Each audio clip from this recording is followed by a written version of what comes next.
Thank you, folks. We'll let you catch your breath for a moment. Please welcome the director. Welcome back, Michal Aviad. I'm just going to remind everybody, especially since some people are sneaking out and missing out on a great conversation, Working Woman, fabulous review in the Times, post it on your Facebook, tell your friends, and it opens tomorrow at IFC, and we're doing some screenings here too. Get your friends to go there. This is an important film to see, I think you could all agree. Michal, thank you so much for being here. Michal, we've had her here with Dimona Twist. Also, I feel like the film that's a precursor to this one is The Invisibles, which we have on our streaming site, Israel Film Center Stream, one of Michal's previous films. What made you want to do this film?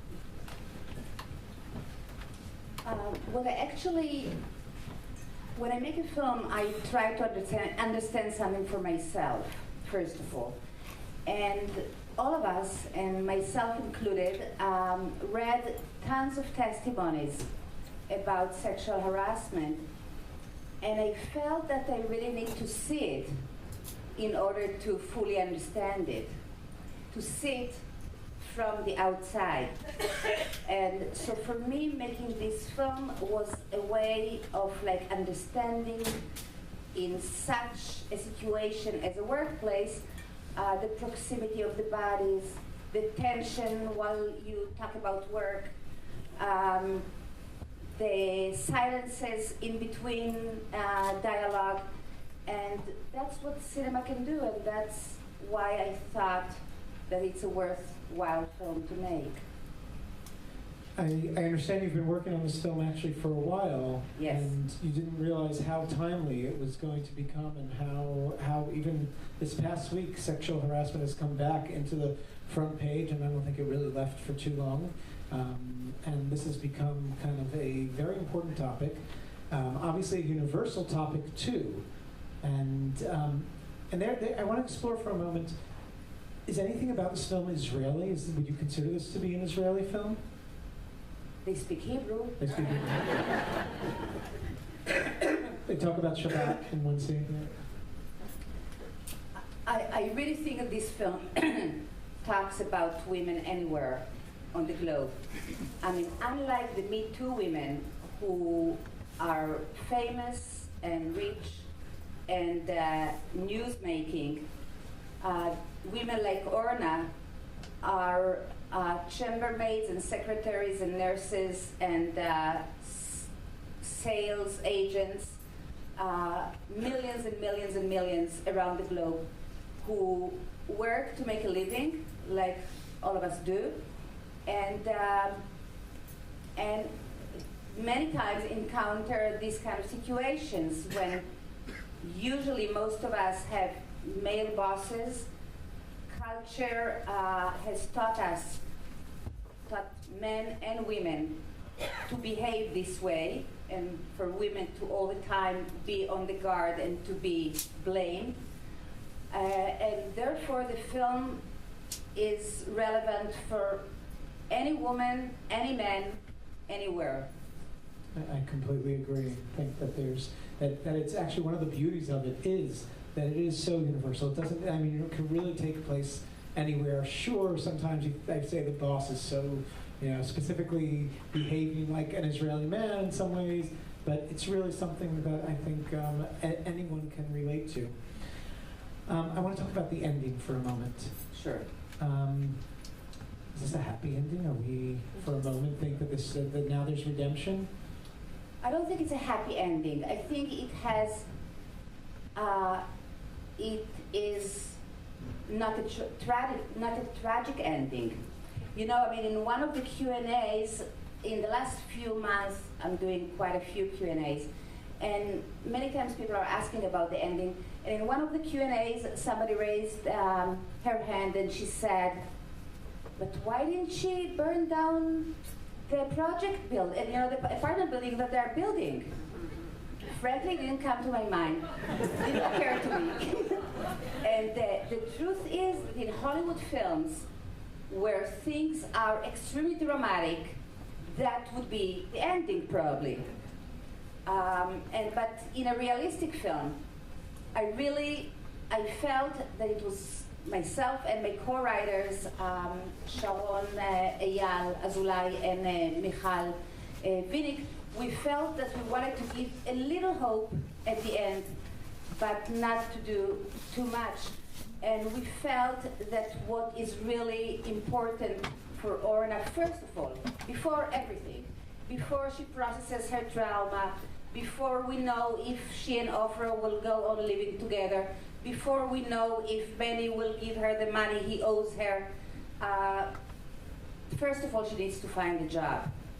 She has 3 children that are dependent on her. And what we gave her is that letter that gives her the ability to find a job. So that's the ending. Or a beginning, but yes, we're not, it leaves it a little bit more open, but this is not just all sealed up perfectly. And I think also what Benny gave her is kind of a letter of release from the prison that he put her in. I mean, he gave her her independence back. She could have at least pushed him into the pool. At least, that would have given me a little bit more satisfaction. But you talk about the realism of it, which, first of all, I give credit both to your work as a director and to the actors as just their roles. I mean, I think these are all very difficult roles to play. Can you tell us a little bit about your work with the actors and how you actually created this realism? Okay, I come from documentaries, and I don't use any kind of all these magic words that in directors' workshops people learn about doing this and that with the actors. The way I know how to work with actors is exactly the way I know how to work with regular human beings who are protagonists in my documentaries. The 3 actors and myself, and especially Liron and myself, we worked for months, pouring our hearts out to each other, talking and talking and talking, and walking and talking, and eating and talking, and doing research and talking. Meaning we learned, Liron and I went to learn how to sell apartments. And we really got to know each other and to trust each other. And that's how, and together we built that role of Orna. And the same I did with Menashe Noy, who is Benny. We went to meet realtors, and we talked a lot about his role. We both of us know, I mean, listen, harassers are not people that we don't know. All of us know harassers, and Menashe and I know harassers as well. So we knew that he couldn't be just a villain. He had to be more complex than that. And we really worked a lot on who he is and what should he be and what does he think about at different moments and so on and so forth. And the same with Oshie Cohen, who is Ofer. So that's the way I work. I don't know any other way. I mean, it's clearly very effective, and really, of course, the lead, Liron, she was just amazing. She's wonderful. Amazing, yeah. And the camera on her, and right in her face half the time. And that's Daniel Miller, the cinematographer. And I also have to highlight, we mentioned this last time we were here, the fact that you don't use music in the film, to me, that very much spoke to that there's no emotional manipulation here. It's really all what you see on the screen. Yeah, I really feel, I love music, of course, but in my films, usually I don't use music. I try to listen very carefully to the sounds of the environment, and I feel that audiences are smart enough to feel for themselves, and I don't need to feed them with music and tell them what they should feel. This is an American crowd mostly, so I'm sure. We need to be told how to feel. Clearly we don't, because I think this is an extremely effective film. Before I open up to the audience, I wanted to say, my last question really is, what's next with the message of the film? people come out. We show this film this afternoon to our staff here as kind of a supplement to the sexual harassment work that they're doing here as far as raising awareness. And I think it serves that purpose as well, beyond being a high-quality film. And it was obviously very emotional. And what do you tell people? Where should they go from here? They come out. You've now put all these emotions out there. Where should they go? What should they do? And I have some answers to them here after I hear yours. I'd love to hear your answers because I don't have that many answers. I mean, we have to change society. We have to change our culture. We have to start talking to each other as human beings with dignity. And sometimes, when men ask me, what should I do? I'll just tell you one very short story. I also teach at Tel Aviv University. And 2 months ago, this guy came up, a colleague, actually a dear colleague. He was sitting with his doctorate student who is stuck, and she felt horrible about herself, about the fact that she's not doing her work, and so on and so forth. And he wanted to lift up her spirits, and he said to her, your skirt is so wonderful today. Something of that sort. And then he felt guilty, and he came up to me and said, was I right? And I said to him, just think that you are sitting with somebody, and he tries to lift up your spirits, and he says, oh, your pants are really wonderful. It's so easy if men could just make it, just turn it all around. It's so easy to understand how society should be. It's just that we are so stuck in the ways we were brought up, and it's many times it's more powerful than ourselves. We women, we feel guilty right away, and men don't understand what's wrong with what they're doing. Well, the first thing I do is I tell people to tell all their friends to go see this film. That's the first thing you should do. For no other purpose, I mean, I think there's a lot of wonderful elements in this, but for no other purpose, just to raise awareness. There will be more awareness. People will have, through this experience, greater awareness. The other thing that has come to us is here in the Jewish community, the Safety, Respect, Equity Coalition, which works specifically to create a community that is safe, respectful, and equitable for all. And we have information about that outside, and I hope you can all grab some information. There are postcards too, and pass this around and get your organizations to get involved with these kinds of initiatives. In your workplace, take them, tell them, take a couple of hours off, come here tomorrow afternoon and come see this film.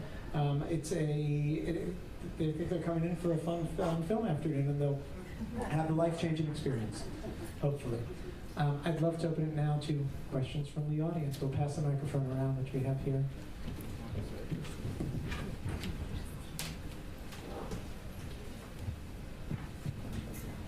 I think that most of the attention and the disgust was on Benny, but I was really disgusted by the husband and his insecurities, his lack of respect and trust. That's what really bothered me more than Benny. Benny is in a way, disgusting fool, but the husband and his insecurities really bothered me more than Benny. When I showed the rough cut, meaning in the process, in the process of editing, when I showed the film to friends of mine, male friends of mine, they were upset with the offer as well. They said, oh, we want at least one man in the film to be wonderful and perfect and all this.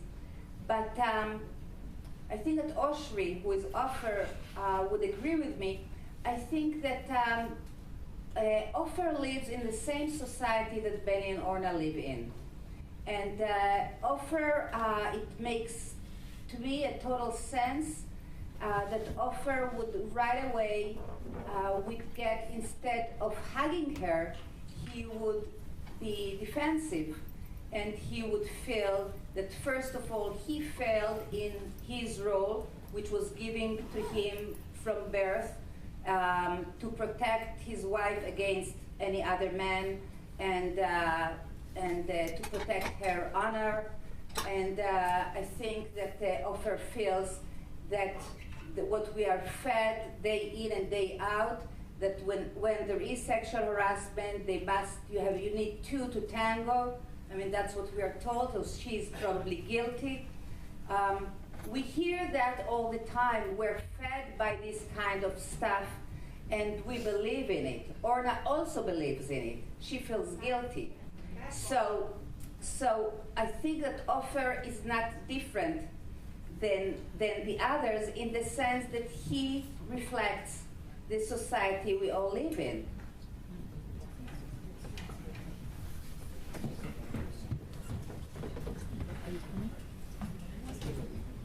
I understood why she wasn't direct with her husband, but I was a little surprised that she wasn't candid with her mother about what happened. Because I think if anybody was going to be candid with your mother.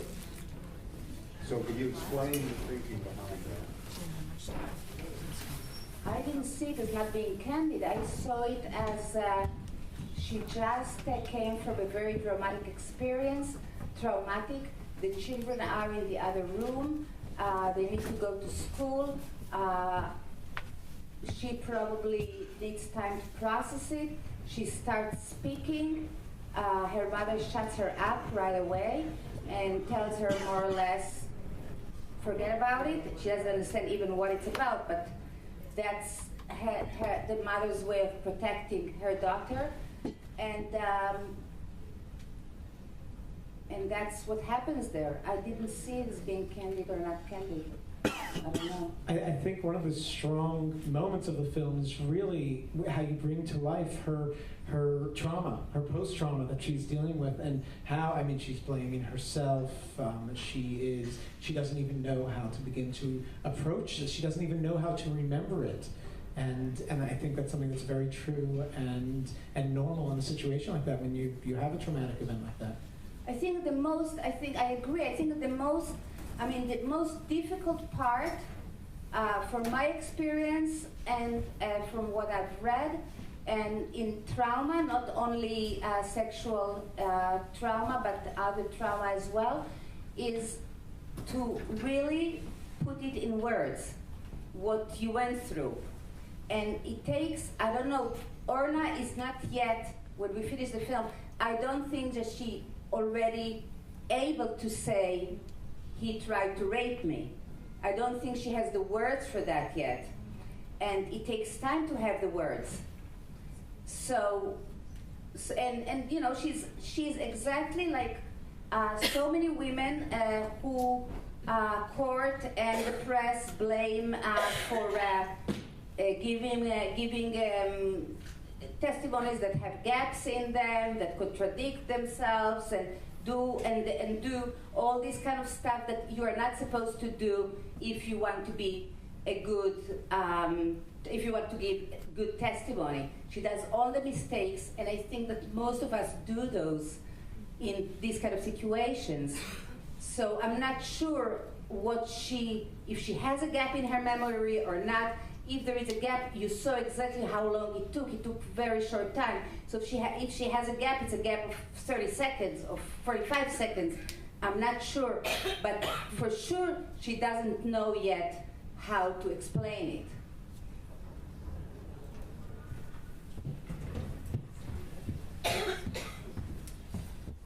I agree with you, and because of that, I think her husband was very confused and maybe thought that more happened than it really did. Not that what happened was a big deal, it was, but I think he might have thought more than what really happened because of the way she reacted to him. I think you're right.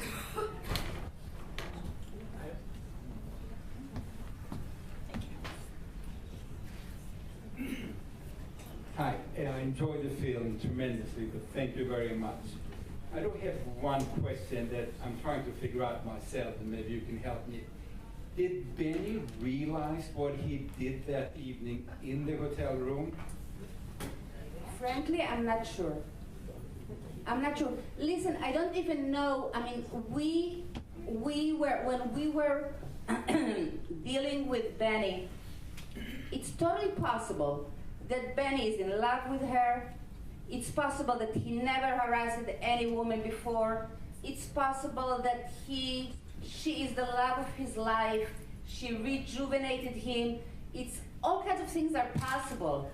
I think that there is only one thing that Benny has a blind spot to, and that's the fact that she doesn't want to have sexual relationship with him. Just a tiny little blind spot.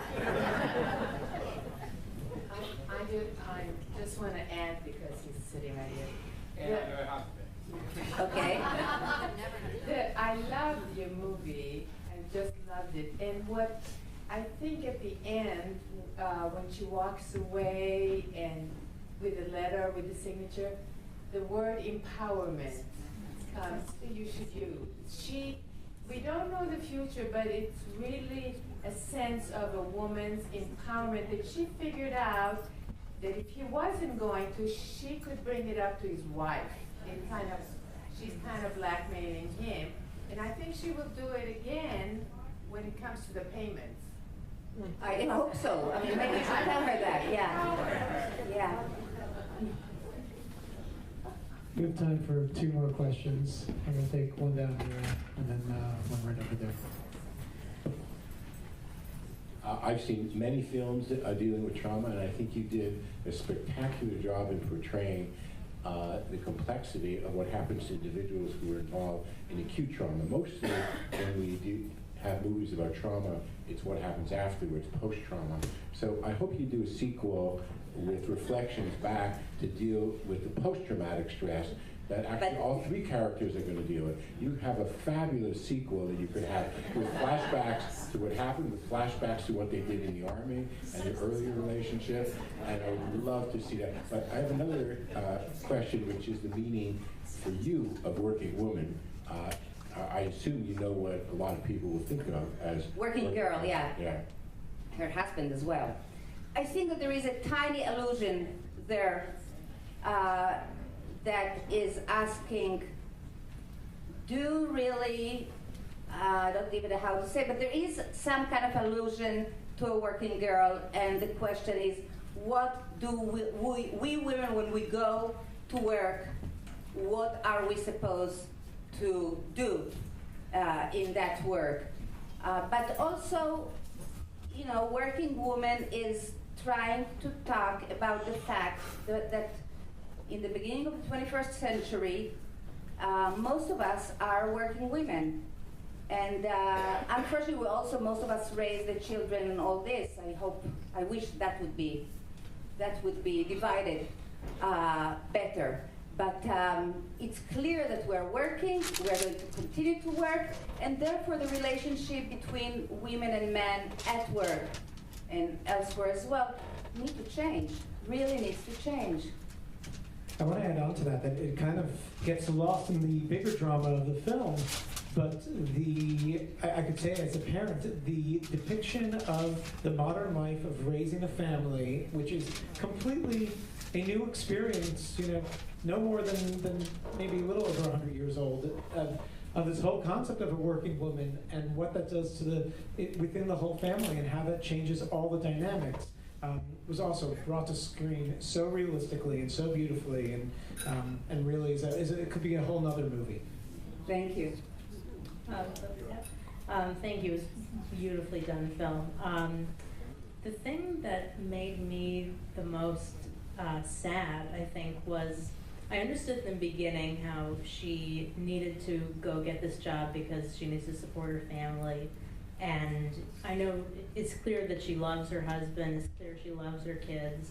And this kind of ties into what you were saying about how to kind of balance this work-life thing, but it seemed clear to me that she ended up really loving this job, and she was good at it, and it wasn't just for the money, even though she kept kind of saying that.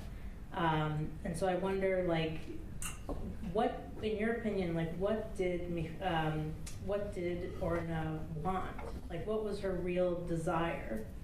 When we were thinking about Orna while writing it, and also when working with Liron, we were thinking about a woman like ourselves, somebody that is intelligent, high functioning, and ambitious.